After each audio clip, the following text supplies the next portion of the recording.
إن الحمد لله نحمده ونستعينه ونستغفره ونعوذ بالله من شرور أنفسنا ومن سيئات أعمالنا من يهده الله فلا مضل له ومن يضلله فلا هادي له وأشهد أن لا إله إلا الله وحده لا شريك له وأشهد أن محمدا عبده ورسوله أما بعد يا أيها الناس اتقوا ربكم الذي خلقكم من نفس واحدة وخلق منها زوجها وبث منهما رجالا كثيرا ونساء واتقوا الله الذي تساءلون به والأرحام إن الله كان عليكم رقيبا يا أيها الذين آمنوا اتقوا الله حق تقاته ولا تموتن إلا وأنتم مسلمون يا أيها الذين آمنوا اتقوا الله وقولوا قولا سديدا يصلح لكم أعمالكم ويغفر لكم ذنوبكم ومن يطع الله ورسوله فقد فاز فوزا عظيما إن أصدق الحديث كتاب الله وخير الهدي هدي محمد وشر الأمور محدثاتها وكل محدثة بدعة وكل بدعة ضلالة وكل ضلالة في النار. அளவிலா அருளாளனும் நிகரிலா பேரன்புடையவனுமாகிய எல்லாம் வல்ல அல்லாஹ்வின் திருப்பெயரால் ஆரம்பம் செய்கின்றேன். அன்பிற்குரிய சகோதரர்களே, தாய்மார்களே, சகோதரிகளே, அல்லாஹ் ரப்பல் ஆலமீன் இறுதி தூதர் முஹம்மது ஸல்லல்லாஹு அலைஹி வஸல்லம் அவர்களுக்கு வழங்கிய மிகப்பெரிய ஒரு அற்புதம் தான் திருமறை குர்ஆன். இந்த திருமறை குர்ஆன் கியாமத் நாள் வரை மனித குலம் கண்ணால் காணக்கூடிய மிக அற்புதமான ஒரு சான்றாக இறைவன் புறத்திலிருந்து வந்திருக்கக்கூடிய வேதமாக இருக்கின்றது. ஆனால் அதிகமான மனிதர்கள், அதிகமான முஸ்லிம்கள் இந்த திருமறை குர்ஆன் எடுத்துரைக்கக்கூடிய அறிவுரைகள், வழிகாட்டுதல்கள், இது விஷயத்திலே மிகவும் அலட்சியமாகவும் கவனமற்றும் இருப்பதை பார்க்கிறோம். அல்லாஹ் ரப்பல் ஆலமீன் திருமறை குர்ஆன் கூறுகின்றான், இன்ன ஹாதல் குர்ஆன லயஹ்தி லில்லதி ஹிய அக்வம். இந்த திருமறை குர்ஆன் எது மிக உறுதியானதோ அதற்குத்தான் இது வழிகாட்டும். குர்ஆனுடைய வழிகாட்டுதல்கள், அல்லாஹ்வுடைய கட்டளைகள், அல்லாஹ்வுடைய தடைகள் எதுவுமே மனித சமுதாயத்திற்கு கேடு விளைவிக்கக்கூடியவை அல்ல.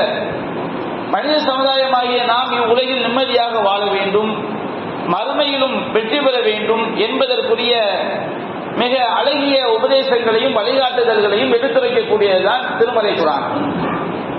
அந்த அடிப்படையில் திருமறை குர்ஆன் முழுவதும் ஏராளமான அறிவுரைகளை, கட்டளைகளை, எச்சரிக்கைகளை அல்லாஹ் ரப்பல் ஆலமீன் நமக்கு எடுத்துரைக்கின்றான். அந்த வரிசையிலே திருமறை குர்ஆனுடைய 6வது அத்தியாயம் சூரத்துல் அன்ஆம் என்ற அத்தியாயத்தில் 151, 52, 53 ஆகிய 3 வசனங்களில் அல்லாஹ் ரப்பல் ஆலமீன் நமக்கு 10 உபதேசங்களை, 10 அறிவுரைகளை அல்லாஹ் எடுத்துரைக்கின்றான். முதலாவதாக 5 உபதேசங்களை அல்லாஹ் கூறிய பிறகு அல்லாஹ் கூறுகின்றான், ஜாலிக்கும் வஸ்தாக்கும் பிஹி லஅல்லக்கும் துஃப்லிஹூன். நீங்கள் வெற்றி அடைவதற்காக அல்லாஹ் இதை உங்களுக்கு உபதேசமாக, அறிவுரையாக, பாடமாக அல்லாஹ் எடுத்துரைக்கின்றான் என்று அல்லாஹ் குறிப்பிடுகின்றான். அடுத்து 4 அறிவுரைகளை அல்லாஹ் கூறிய பிறகு அல்லாஹ் ரப்பல் ஆலமீன் கூறுகின்றான், ஜாலிக்கும் வஸ்தாக்கும் பிஹி லஅல்லக்கும் ததக்கரும். நீங்கள் நல்லறிவு, நல்லுணர்வு பெற வேண்டும் என்பதற்காகவும், நீங்கள் நினைத்து பார்க்க வேண்டும் என்பதற்காகவும் அல்லாஹ் ரப்பல் ஆலமீன் இந்த உபதேசங்களை அல்லாஹ் உங்களுக்கு கூறுகிறான் என்று அல்லாஹ் குறிப்பிடுகின்றான். அடுத்து 10வதாக ஒரு உபதேசத்தை, ஒரு அறிவுரையை அல்லாஹ் கூறிவிட்டு அல்லாஹ் ரப்பல் ஆலமீன் கூறுகின்றான், தாலிக்கும் வஸ்தாக்கும் பிஹி லஅல்லக்கும் தத்தகூன். நீங்கள் உங்களை தற்காத்துக் கொள்வதற்காக, அல்லாஹ்வுடைய தண்டனை, நரகம், அல்லாஹ்வுடைய கோபம், அல்லாஹ்வுடைய சாபம், நரகத்தை விட்டு எல்லாம் உங்களை தற்காத்துக் கொள்வதற்காக, இறைவனை அஞ்சி நடக்கக்கூடியவராக நீங்கள் ஆக வேண்டும் என்பதற்காக இந்த உபதேசங்களை அல்லாஹ் கூறுகிறான் என்று அல்லாஹ் எடுத்துரைக்கின்றான். அல்லாஹ் ரப்பல் ஆலமீன் இறை தூதர் ஸல்லல்லாஹு அலைஹி வஸல்லம் அவர்களுக்கு அல்லாஹ் உத்தரவிடுகின்றான், குல் நபியே நீங்கள் மக்களுக்கு எடுத்துரையுங்கள், தஆலு அத்லு மா ஹர்ரம ரப்புக்கும் அலைக்கும், மக்களே வாருங்கள். அல்லாஹ் ரப்பல் ஆலமீன் நபிகள் நாயகம் ஸல்லல்லாஹு அலைஹி வஸல்லம் அவர்கள் மூலமாக இந்த திருமலை குர்ஆன் இந்த வசனம் அருளப்படும் பொழுது எந்த மக்கள் எல்லாம் உயிரோடு வாழ்ந்தார்களோ அவர்களையும் கியாமத் நாள் வரை வாழக்கூடிய அனைத்து மனிதர்களையும் அல்லாஹ் அழைத்து விடுக்கின்றான். நபியே நீங்கள் மக்களுக்கு சொல்லுங்கள், தஆலு நீங்கள் வாருங்கள், அத்லு மா ஹர்ரம ரப்புக்கும் அலைக்கும், உங்கள் இறைவன் உங்களுக்கு தடை செய்திருப்பவற்றை நான் உங்களுக்கு எடுத்துரைக்கின்றேன், நான் உங்களுக்கு ஓதி காட்டுகின்றேன் என்று நீங்கள் மக்களுக்கு சொல்லுங்கள் என்று அல்லாஹ் ரப்பல் ஆலமீன் இந்த வசனத்தை அல்லாஹ் ஆரம்பிக்கின்றான். திருமலை குர்ஆனில் ஏறத்தாழ 40க்கும் 44 இடங்களில் அல்லாஹ் ரப்பல் ஆலமீன் குல் என்று நபிகள் நாயகத்தை பார்த்து அழைக்கிறான். நபியே நீங்கள் மக்களுக்கு கூறுங்கள். 40க்கும் அதிகமாக இருக்கலாம். 40க்கும் அதிகமான இடங்களில் அல்லாஹ் ரப்பல் ஆலமீன் நபியே நீங்கள் மக்களுக்கு எடுத்து சொல்லுங்கள் என்று அல்லாஹ் குறிப்பிடுகின்றார். அதில் ஒன்றுதான் இந்த 6வது அத்தியாயம் 151வது வசனத்தை அல்லாஹ் ஆரம்பிக்கும் பொழுது, குல் தஆலு அத்லு மா ஹர்ரம ரப்புக்கும் அலைக்கும், மக்களே வாருங்கள், உங்கள் இறைவன் உங்களுக்கு தடை செய்திருப்பவற்றை நான் உங்களுக்கு எடுத்துரைக்கின்றேன், சொல்லி காட்டுகின்றேன். நான் சொல்வது எந்த மனிதனுடைய கருத்தும் அல்ல. நம்மை படைத்த இறைவன், நம்மை படைத்தவன், நமக்கு ரிஸ்க் தருபவன், நமக்கு வாழ்வை நிர்ணயித்தவன், நாம் எப்பொழுது மரணிக்க வேண்டும் என்று தீர்மானித்தவன், நம்முடைய இன்ப துன்பங்கள் எல்லாம் எவனுடைய நாட்டப்படி ஏற்படுகிறதோ அத்தகைய வல்லமை பொருந்திய இறைவன் தடை செய்த விஷயங்களை நான் உங்களுக்கு சொல்லி காட்டுகிறேன் என்று அல்லாஹ் ரப்பல் ஆலமீன் அழைத்து வைக்கின்றான். எடுத்துரைக்குமாறு அல்லாஹ் கூறுகின்றான். முதலாவதாக அல்லாஹ் சொல்லி காட்டுகின்றான், அல்லாஹ் துஷ்ரிகு பிஹி ஷைஆ, நீங்கள் அல்லாஹ்விற்கு எந்த ஒன்றையும் கடுகளவும் கூட நீங்கள் இணை கற்பித்து விடாதீர்கள். இதற்காகத்தான், இந்த முதல் கட்டளைக்காகத்தான், முதல் அறிவுரைக்காகத்தான் அல்லாஹ் ஒட்டுமொத்த மனித சமுதாயத்தையும் அல்லாஹ் படைத்தான். எல்லா நபிமார்களையும் இந்த ஒரு நோக்கத்திற்காக மட்டும்தான் அல்லாஹ் அனுப்பினான். இந்த ஒன்றில் ஒருவன் சரியாக இருந்தால் மட்டும்தான் மறுமையில் நிரந்தரமான நரகத்திலிருந்து ஒருவன் தப்பித்துக் கொள்ள முடியும். ஒருவன் அல்லாஹ்விற்கு இணை கற்பித்த நிலையில் மரணித்து விட்டான் என்று சொன்னால் அவன் எத்தனை கோடி யுகங்கள் ஆனாலும் நரகத்திலிருந்து அவன் தப்பிக்கவே முடியாது என்று அல்லாஹ் சொல்லிவிட்டான். இன்னல்லாஹ லா யக்ஃபிரு ஐயுஷ்ரக பிஹி, அல்லாஹ் அவனுக்கு இணை வைக்கப்படுவதை மன்னிக்கவே மாட்டான். வயக்ஃபிரு மா தூன ஸாலிக லிமன் யஷா, அது அல்லாஹ்வுடைய பாவங்களை தான் நாடியோருக்கு மன்னிப்பான்.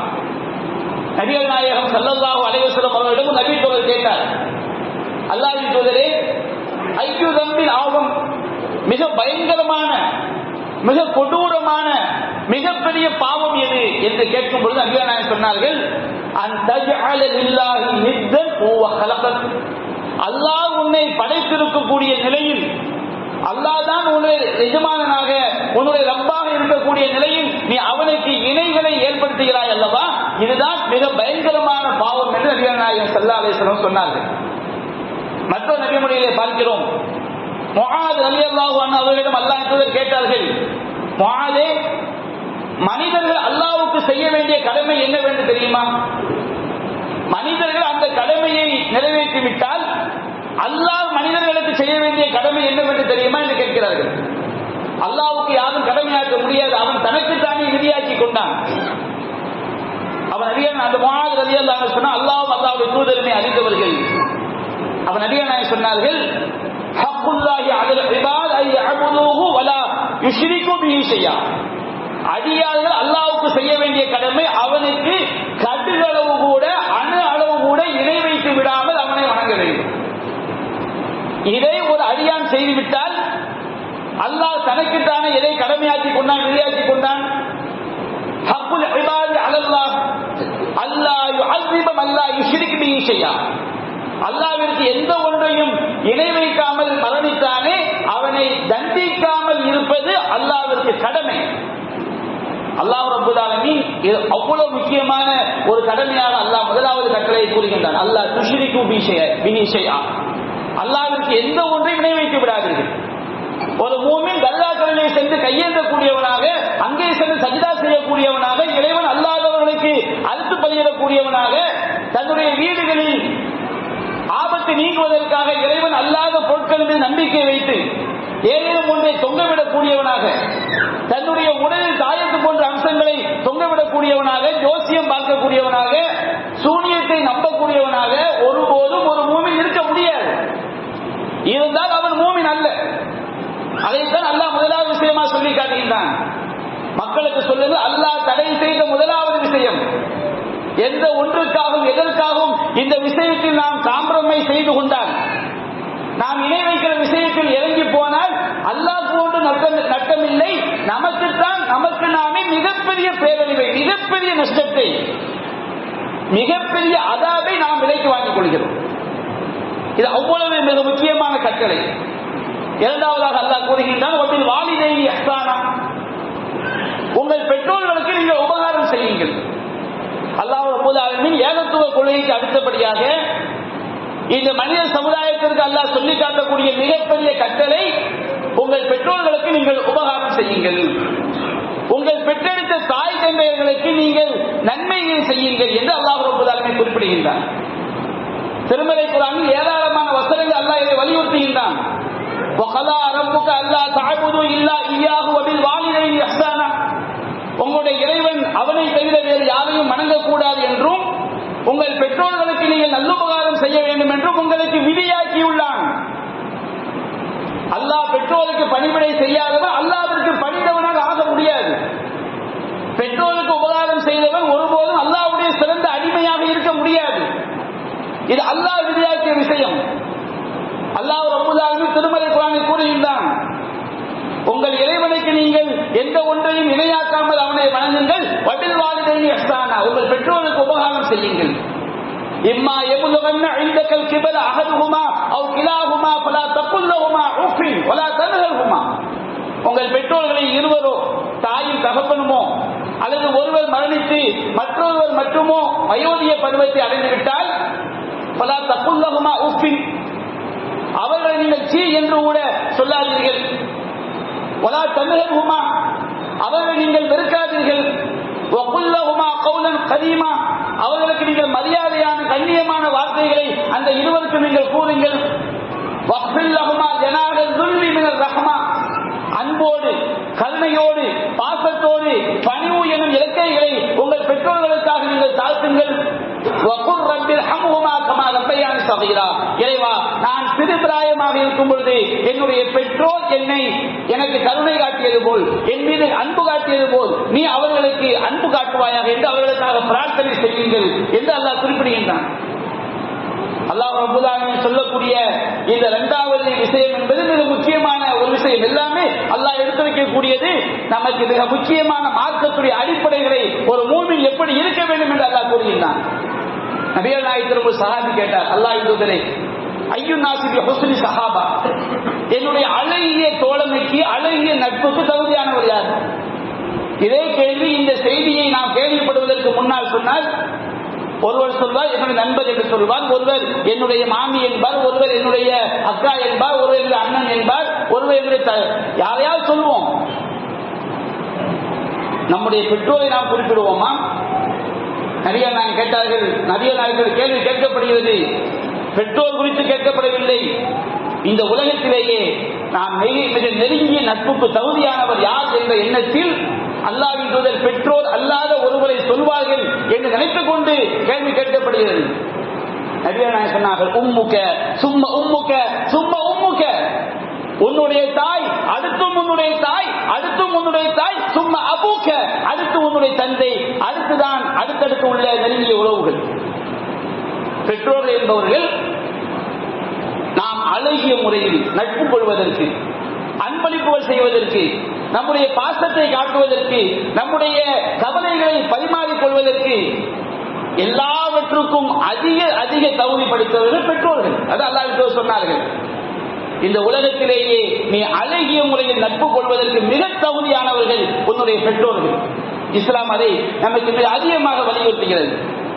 மூன்றாவதாக அல்லாஹ் கூறுகின்றான், வலா தக்துலு அவுலாதக்கும் ஹஷ்யத இம்லாக் நஹ்னு நர்சுகுக்கும் வ இய்யாஹும், உங்களுடைய பிள்ளைகளை வறுமைக்கு பயந்து கொலை செய்யாதீர்கள்.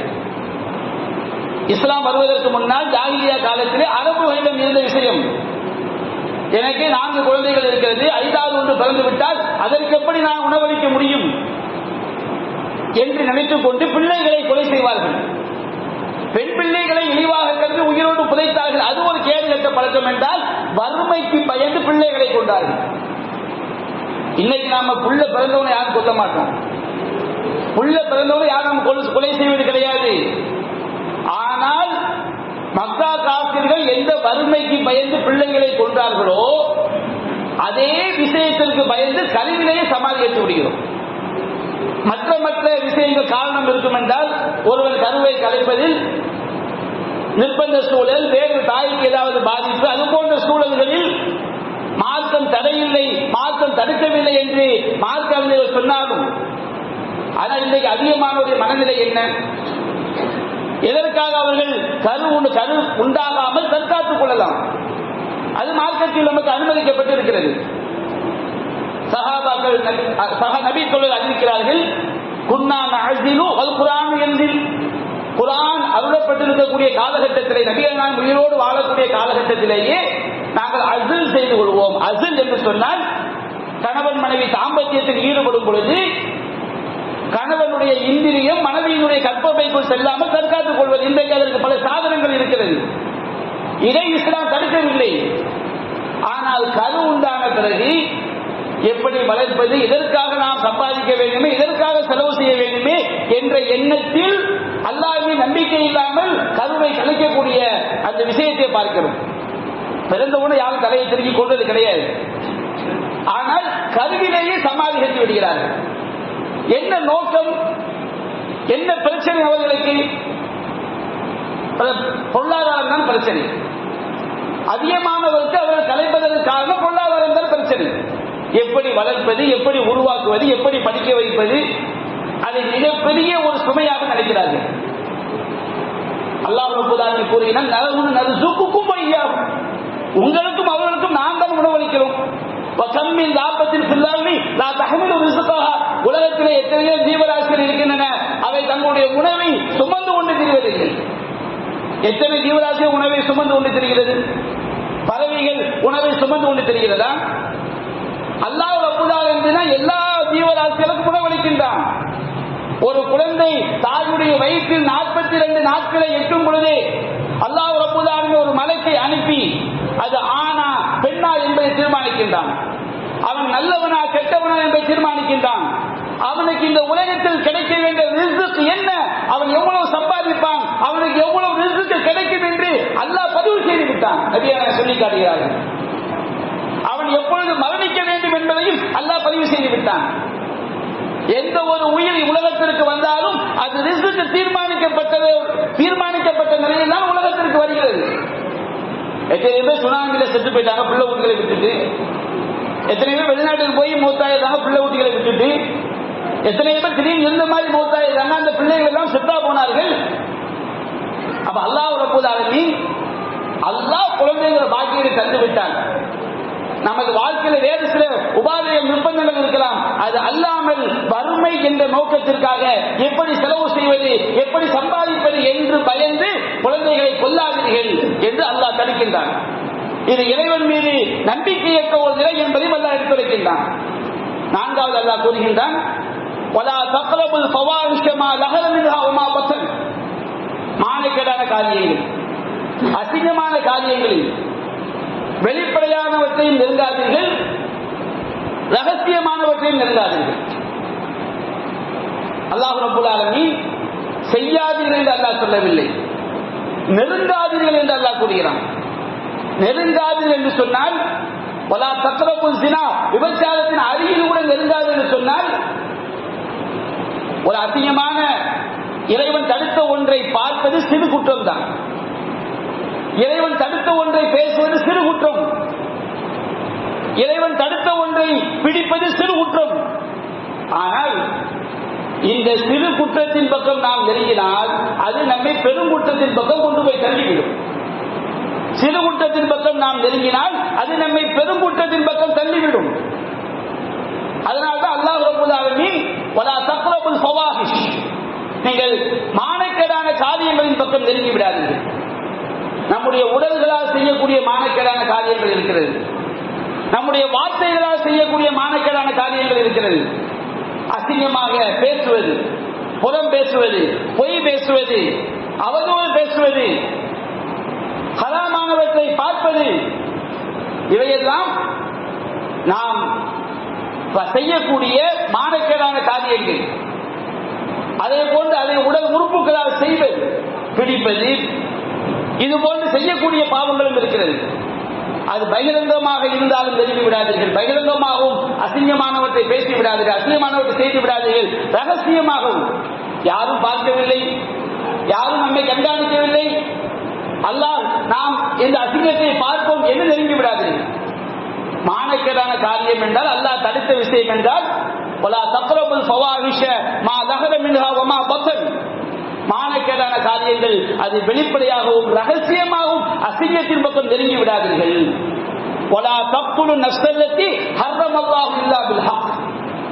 அல்லாஹ் கொலை செய்வதற்கு தடுத்துள்ள எந்த மனித உயிரையும் நியாயம் என்று கொலை செய்து விடாதீர்கள்.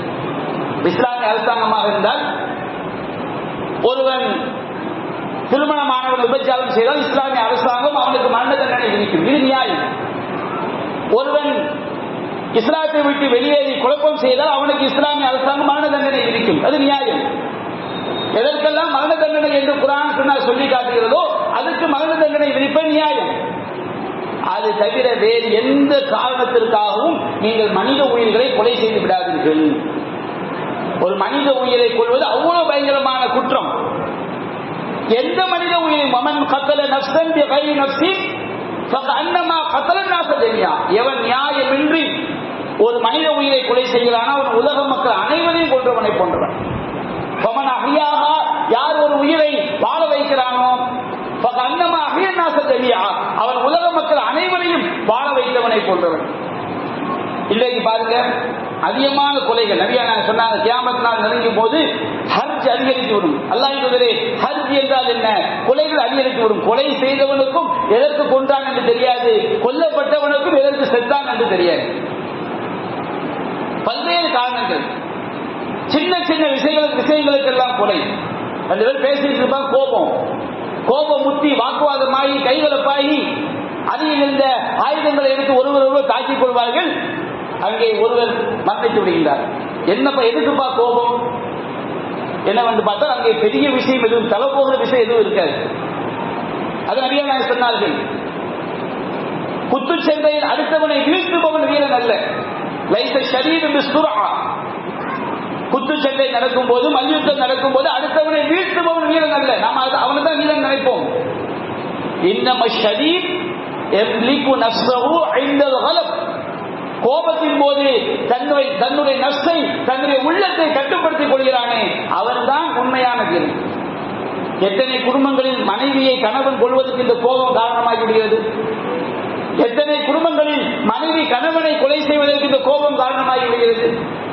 பிள்ளைகள் தகப்பனுக்கு மத்தியிலே பிரிவினை பாராட்டுவதற்கு இந்த கோபம் காரணமாகி விடுகிறது. இது சில நேரங்களில் மிகப்பெரிய கொலை அளவிற்கு கொண்டு போய் விடுகிறது அல்லவா? அப்போ ஒரு கொலை செய்யக்கூடாது என்று சொன்னால் எதையெல்லாம் கொலை செய்யக்கூடிய அளவுக்கு தூண்டுமோ அவற்றையும் ஒரு மனிதன் தவிர்த்து கொள்ள வேண்டும்.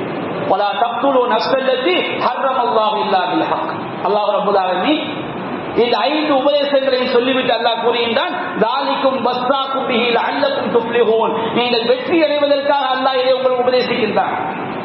இந்த 5ஐ நீங்கள் பேணி நடக்கும் பொழுது இந்த உலகத்திலும் உங்களுக்கு வெற்றி, மறுமையிலும் உங்களுக்கு வெற்றி. அடுத்து அல்லாஹ் கூறுகின்றான்,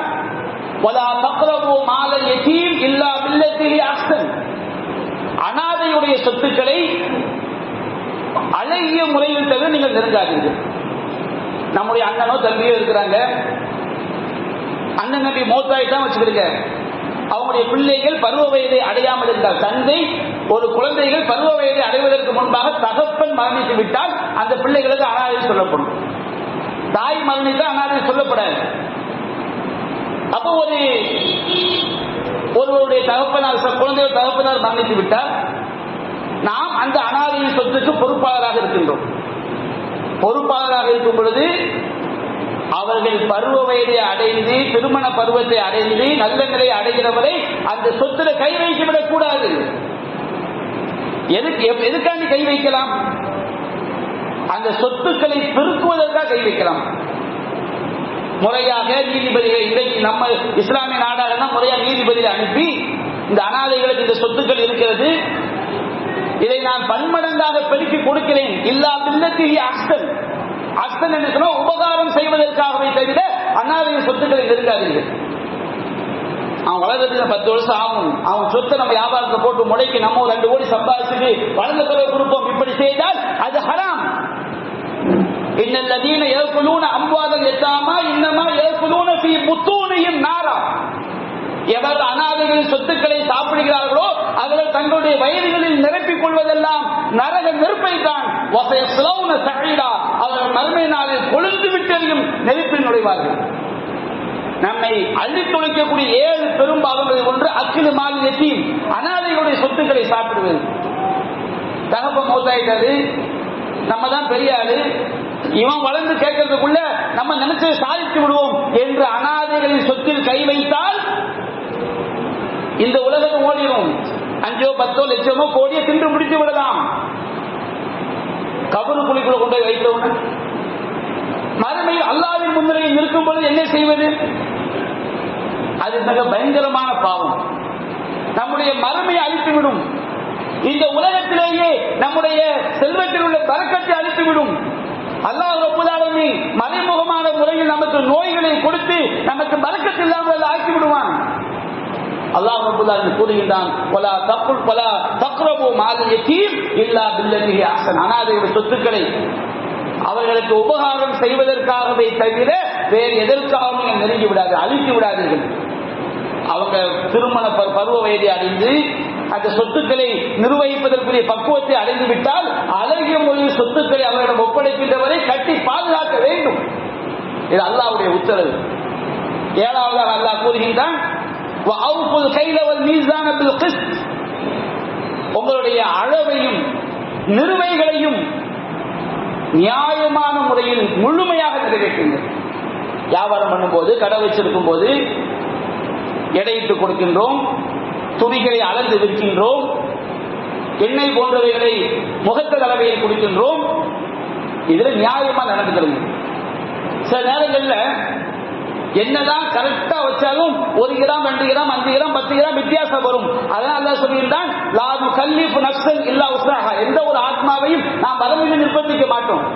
1 கிலோ கத்தரிக்காய் வாங்குறோம், ஒரு கத்தரிக்காய் வச்சா 1 100 ஆயிரும், 1 எடுத்தா 980 ஆயிரும். வேற வழியே கிடையாது.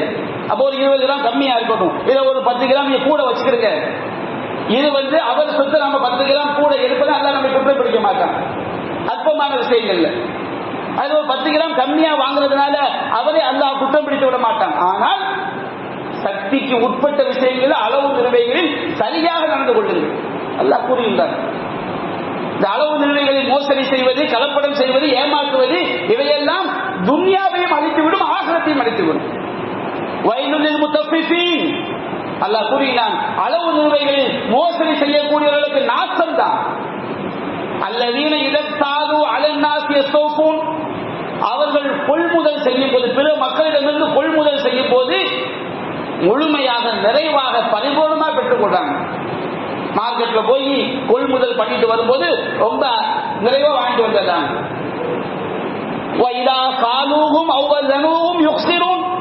அவர்கள் அளந்து கொடுத்தால், அவர்கள் நிறுத்து கொடுத்தால் அவர்கள் குறைவு ஏற்படுத்துகிறார்கள், நஷ்டத்தை ஏற்படுத்துகின்றார்கள். அன்னவும் அபூசும், அவர்கள் மறுமை நாளில் உயிர் கொடுத்து எழுப்பப்படுவார்கள் என்று நம்பவில்லையா? அந்த நாளிலே ரப்புல் ஆலமீனுக்கு முன்னால் அவர்கள் நிற்பார்கள் என்று அல்லாஹ் எச்சரிக்கை செய்கின்றான்.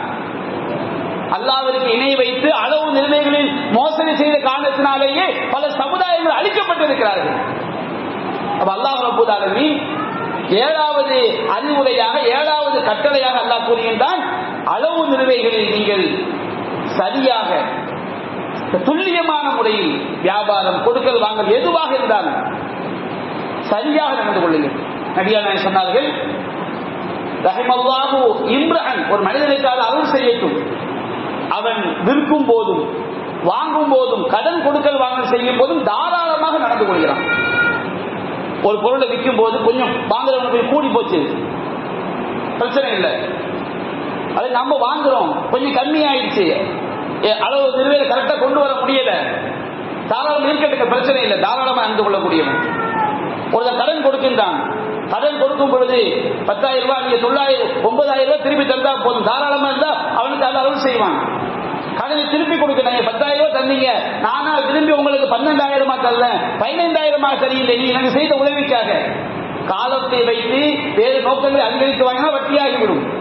நாம விரும்பி கொடுத்தால் அது அன்பளிப்பாக மாறிவிடும். இந்த மாதிரி கடனை திருப்பி கொடுக்கும் போது, கடனை திருப்பி கேட்கும் போது அழகிய முறையில் தாராளமாக நடந்து கொள்ளக்கூடிய மனிதனுக்கு அல்லாஹ் அருள் செய்வானாக என்று அல்லாஹ் குறிப்பிடுகின்றான். அன்பிற்குரிய சகோதரர்களே, இன்னும் சில அறிவுரைகளை அல்லாஹ் ரப்பல் ஆலமீன் இந்த முத்தான வசனங்கள் நமக்கு எடுத்துரைக்கின்றான். அவற்றை நாம் இரண்டாவது உரையில் சுருக்கமாக காண்போம் என்று கூறி என்னுடைய முதல் உரையை நிறைவு செய்கின்றேன். வாஹிரு தஅவானா அல்ஹம்துலில்லாஹி ரப்பில் ஆலமீன். அஸ்ஸலாமு அலைக்கும் வரஹ்மத்துல்லாஹி வபரகாத்துஹு.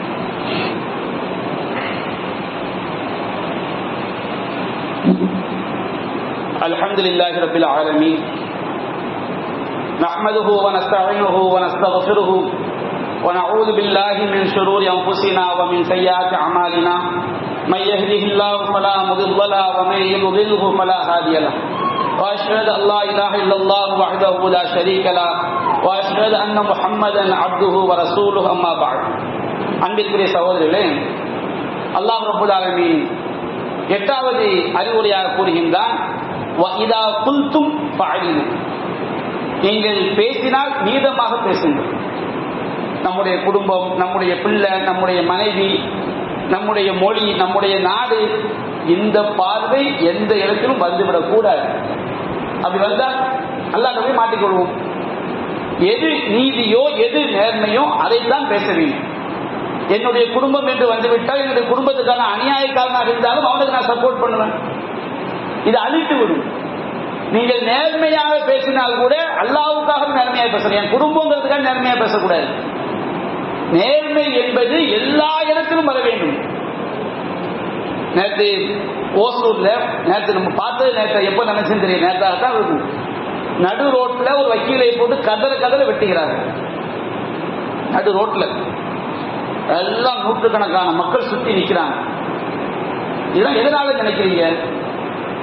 நபி அண்ணா சொன்னாங்க, எந்த சமுதாயத்தில் காசு இருந்தா ஒரு நீதி, காசு இல்லாதவனுக்கு ஒரு நீதி, உயர் ஜாதிக்காரனுக்கு ஒரு நீதி, தாழ்ந்த ஜாதிக்கு ஒரு நீதி, பணக்காரனுக்கு ஒரு நீதி, ஏழைக்கு ஒரு நீதி என்று எங்கு நீதி விலை பேசப்படுகிறதோ அந்த சமுதாயங்கள் இதான் நடக்கும். நபியா சொன்னாங்க, என்னுடைய மகள் பாத்திமா திருடினாலும் உங்களுடைய கரத்தை வெட்டுவேன். நீதிதான் அங்கே முக்கியம். உங்களுக்கு முன்பாக சமுதாயம் அழிந்து நாசமாக போனதெல்லாம் அவர்களில் வலியவன் தவறு செய்த விட்டு விடுவார்கள், எளியவன் தவறு செய்த மாட்டிக் கொள்வார்கள். உயர் ஜாதியை சேர்ந்த ஒரு பெண் கஸ்தூரிகிறார், ஒரு அம்மா ஒரு வழக்கில் கைது செய்யப்படுறாங்க. மறுநாள் ஜாமீன், நீதிபதியுடைய மனைவி பேசுறார். கருணையோடு நடக்கும். இதை ஒரு முஸ்லீமுக்கு பேசுவாங்களா? இதை ஒரு தாழ்ந்த ஜாதி மக்களுக்கு பேசுவாங்களா? நடக்குமா? ஆனா ஒரு முஸ்லீம் நடக்கும், ஒரு இஸ்லாமிய நாட்டில் நடக்கும், அல்லாஹ்வை நம்பியவனிடம் நடக்கும். அல்லாஹ்வை நம்பியவன் உயர்ந்தவன் தாழ்ந்தவன் என்று பார்க்க கூடாது, ஏழை பணக்காரன் என்று பார்க்க கூடாது, என்னுடைய குடும்பமா, எனக்கு வேண்டப்பட்டவனா, எனக்கு எதிரியா என்று பார்க்க கூடாது. வைதா குல்தும் ஃபஅலிலு, நீங்கள் பேசினால் நீதத்தை பேசுங்கள். சில நேரங்களில் நமக்கு எதிராக இருந்தாலும் நீதத்தை பேசினால் அல்லாஹ்வுடைய அருள் கிடைக்கும். இது ஈமானுடைய பண்பு. அல்லாஹ் எல்லா மூமின்களுக்கும் செய்யக்கூடிய அறிவுரை. அதுக்கு 9ஆக அல்லாஹ் கூறுகிறான், அல்லாஹ்விடம் செய்த உடன்படிக்கைகளை நீங்கள் நிறைவேற்றுங்கள். நாம் மனிதர்களுக்கு மனிதர் செய்யக்கூடிய உடன்படிக்கை அல்லாஹ்விடம் செய்யக்கூடிய உடன்படிக்கை. ஒரு ஆள் இத்தனை மணிக்கு வரணும்னு சொல்றோம், ஏமாற்றுவதற்காக சொல்லக்கூடாது. 10 மணிக்கு வரணும்னு சொல்றோம், நம்ம தடையாயிட்டா போன் பண்ணி மன்னித்துக் கொள்ளுங்கள், நான் 10 மணிக்கு வரது முடியாம போச்சு என்று முன்கூட்டி தகவல் தெரிவிக்க வேண்டும், அது மன்னிப்பு கேட்க வேண்டும். ஒரு காரியத்தை செய்து தருவதாக சொல்கிறோம், சொன்ன நேரத்தில் செய்து கொடுக்க வேண்டும். முடியாவிட்டால் முடியாது, முகத்துக்கு நேரம் நான் செய்யறேன்னு சொல்லிட்டு அந்த நேரம் நெருங்கியவுடன் அவுத்து விடக்கூடியது ஒரு முஸ்லிமுடைய பழக்கம் கிடையாது, முனாஃபிக்குடைய பழக்கம். நபியா நான் சொன்னார்கள், ஒரு நயவஞ்சகனுடைய தன்மைகள், நயவஞ்சகன் 4 தன்மை இருக்கும். இதா ஹத்தஸ கதப, அவன் பேசினால் பொய் பேசுவான். எப்ப நம்ம பொய்யா பேச ஆரம்பிச்சிட்டோமோ இரண்டாவது தன்மை வந்துவிடும். இதா வாழ அகலப்ப வாக்களித்தால் மாறு செய்வான். எப்போ வாக்களித்து மாறு செய்ய ஆரம்பித்து விடுமோ அப்ப மூன்றாவது தன்மை வந்து விடுமோ. இதற்கு காண நம்பி ஒப்படைத்தாளர்களை மோசடி செய்வான். எப்பொழுது மூன்றும் வந்து விட்டதோ நாலாவது தன்மை வந்துவிடும். இதா ஆசிரம பஜர எந்த ஒன்றுக்கு அவன் பேசினாலும் நியாயமின்றி முறை தவறி வாதம் செய்வான். அவனுடைய கருத்துக்கள் நியாயம் இருக்காது. அவனுடைய கருத்துக்கள்ல எந்த விதமான நீதியும் இருக்காது. அப்ப அல்லாஹ் கூறுகின்றான், நீங்கள் ஒப்பந்தங்களை உடன்படிக்கைகளை நீங்கள் நிறைவேற்றுங்கள். இன்னல் அஹ்ல கான மசூலா, இந்த உடன்படிக்கைகள் நாளை மறுமையிலே விசாரிக்கப்படும். மூமின்களை பற்றி சொல்லும் பொழுது வல்லதீனஹும் லிஅமானாத்திஹிம் வஅஹ்திஹிம் ராஊன், அவர்கள் தங்களிடம் நம்பி ஒப்படைக்கப்பட்ட அமானிதங்கள், ஒரு பொருளை நம்பி ஒப்படைக்கப்பட்டாலும் ஒரு விஷயத்தை நம்பி ஒப்படைக்கப்பட்டாலும் அது அந்த விஷயத்திலும் உடன்படிக்கையிலும் பேணுதலாக இருப்பார்கள். ஒரு ஆளை நம்பி ஒரு விஷயத்தை சொல்லுவோம், இது அமானிதங்க, இந்த விஷயத்துக்காண்டி ஒரு சொல்றோம், தேவையில்லாம யார்கிட்ட சொல்ல வேண்டியதில்லை. ஒரு முக்கியமான நோக்கத்தில் அமானியத்தை சொல்றோம், பார்த்தா உலகம் உள்ள சுத்தி இருக்கு, அவர் எங்கிட்ட சொன்னாரு அப்படின்னு சொல்லி அதை பதவி விட்டாரு. இது மூமியினுடைய பண்பு கிடையாது. அப்ப நீங்க அல்லாஹ்வுடைய உடன்படிக்கையை நீங்கள் நிறைவேற்றுங்க அல்லாஹ் 9ஆவதா சொல்லிவிட்டு இந்த 4 பண்பு, அனாதைகள் சொத்துக்களை நெருங்காதீர்கள், அளவு நிறுவைகளை முறையாக சரியாக நிறைவேற்றுங்கள், பேசினால் நீளத்தை பேசுங்கள், அல்லாஹ்வுடைய உடன்படிக்கை நிறைவேற்றுங்கள் அல்லாஹ் சொல்லிவிட்டு தாலிக்கும் வஸ்ஸாக்கும் பிஹி லஅல்லக்கும் ததக்கரூன், நீங்கள் நல்லுணர்வு பெறுவதற்காக, படிப்பினை பெறுவதற்காக, அறிவுரை பெறுவதற்காக அல்லாஹ் இவற்றை உங்களுக்கு உபதேசிக்கிறான். இறுதியாக 10ஆவதாக அல்லாஹ் கூறுகிறான், வஅன்ன ஹாதா சிராத்தி முஸ்தகீம், நபியே நீங்கள் சொல்லுங்கள் இதுதான் என்னுடைய நேரான மார்க்கம். மேல சொன்ன அந்த 10 அறிவுரைகள், இதுதான் இஸ்லாம், இதுதான் கொள்கை. ஒரு முஸ்லிம் இதை பேணக்கூடியவன் தான் முஸ்லிமாக இருப்பான். ஃபத்தபிஊஹு, இந்த மார்க்கத்தை நீங்கள் பின்பற்றுங்கள். வலா தத்தபிஉ சுபுல், வேறு வழிகளை பின்பற்றாதீர்கள். அல்லாஹ் சொன்னதை தாண்டி நான் நடப்பேன், நான் இணை வைப்பேன், நான் பார்ப்பவர்களுக்கு மாறு செய்வேன், அனாதை சொத்துக்களை சாப்பிடுவேன், நான் நீளம் அநியாயத்துக்கு துணை செய்வேன் என்று நடந்தால், ஷைத்தானுடைய வழிமுறை நடந்தால், குர்ஆன் சுன்னாவை மறுத்துவிட்டு மற்ற ஷாதுலியா, காதிரியா, ஷாஃபி, ஹனஃபி என்று வேறு வழிமுறைகளை பின்பற்றினால் அவையெல்லாம் அல்லாஹ்வுடைய வழியை விட்டு, சத்திய மார்க்கத்தை விட்டு உங்களை பிரித்து விடும். அவை அல்லாஹ்வுடைய மார்க்கத்தை விட்டும் என்னுடைய மார்க்கத்தை விட்டும் உங்களை பிரித்து விடும். தாலிக்கும் வஸ்ஸாக்கும் பிஹி லஅல்லக்கும் தத்தகூன், நீங்கள் தற்காத்துக் கொள்வதற்காக, நரகத்தை விட்டு தற்காத்துக் கொள்வதற்காக, அல்லாஹ்வுடைய கோபத்தை விட்டும், அல்லாஹ்வுடைய சாபத்தை விட்டும், அல்லாஹ்வுடைய தண்டனையை விட்டும் உங்களை தற்காத்துக் கொள்வதற்காக இந்த அறிவுரை அல்லாஹ் கூறுகின்றான். குர்ஆன் சுன்னா மட்டும்தான் அது அடிப்படை, வஹி மட்டும்தான் மார்க்கம்.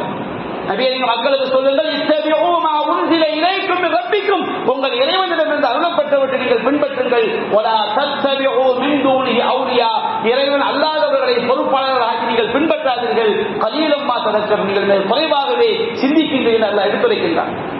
குர்ஆன் சுன்னா மட்டும்தான் மார்க்கம். எது சரியான, எது குர்ஆனுடைய வசனங்களையும், எது சரியான ஆதாரப்பூர்வமான நபிமொழிகளையும் அதை நாம் அறிந்து அந்த வழியில் உறுதியாக இருந்தால்தான் நாம் இறையச்சம் உடையவர்களாக ஆக முடியும், மறுமை நரகத்திலிருந்து தப்பிக்க முடியும், சொர்க்கவாதிகளாக ஆக முடியும். அல்லாஹ் ரப்பல் ஆலமீன் அவற்றை உணர்ந்து பின்பற்றி வாழ்ந்து மன்னிக்கக்கூடிய நன்மக்களாக நம் அனைவரையும் ஆய்வுகள் புரிவானாக. வாஹிர் தஅவானா அல்ஹம்துலில்லாஹி ரப்பில் ஆலமீன்.